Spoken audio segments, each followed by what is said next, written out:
Shalom teman-teman semuanya. Bagaimana kalau gue memberikan satu pertanyaan buat teman-teman? Gimana kalau hari ini adalah hari terakhir kita untuk bernafas? Dan bagaimana kalau hari ini adalah harinya kita kembali berpulang kepada sisi Bapa dan meninggalkan orang-orang yang kita sayangi? Bayangkan orang-orang yang selama ini bergantung sama kita, orang-orang yang selama ini mengasihi kita, senang dengan keadaan kita, dan sebaliknya kita juga merasakan hal yang sama. Tiba-tiba hari ini adalah menjadi hari terakhir kita. Terdengarnya mungkin pertanyaan yang cukup menakutkan dan sebagian orang tidak mau membahasnya, tetapi tidak dapat mengesampingkan fakta bahwa memang kematian atau hari terakhir itu nyata, dan yang berbeda hanya setiap orang kapannya aja.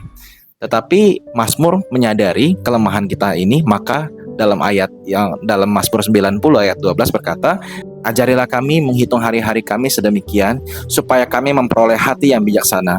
Hari ini kita itu sulit untuk hidup di masa saat ini, untuk menikmati apa yang nyata di hadapan kita saat ini, seperti pekerjaan yang kita miliki, keluarga yang masih kita miliki, masalah yang kita hadapi, itu kita sulit untuk menikmatinya. Tetapi banyak orang itu hidup di masa lalu dan masa depan.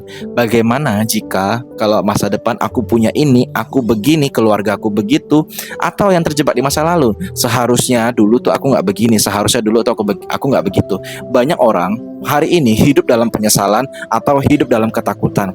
Maka daripada itu firman Tuhan berkata kepada kita nggak mampu nih sebenarnya untuk menikmati hari-hari kita. Tapi firman Tuhan bilang, berdoalah, mintalah dalam kelemahan kita untuk bisa menikmati hari ini, sehingga kita ketika bersama keluarga, bersama anak kita, bersama orang tua kita tuh bisa meluangkan waktu dengan utuh. Jangan sampai ketika kita bersama orang yang kita sayangi, kita mikirin pekerjaan. Ketika di pekerjaan, kita mikirin orang yang kita sayangi di rumah. Atau ketika kita dalam menghadapi masalah, kita malah mikirin bagaimana cara larinya. Ketika lari, kita mikirin bagaimana cara menyelesaikan masalahnya. Hal itu normal teman-teman. Maka Mazmur bilang, mintalah kepada Tuhan supaya kita bisa menikmati hari-hari kami. Untuk setiap hal ada masanya, untuk setiap masa ada hal-halnya pula. Mari teman-teman, kita berdoa. Biar dalam kelemahan kita, kuasa Tuhan menjadi nyata.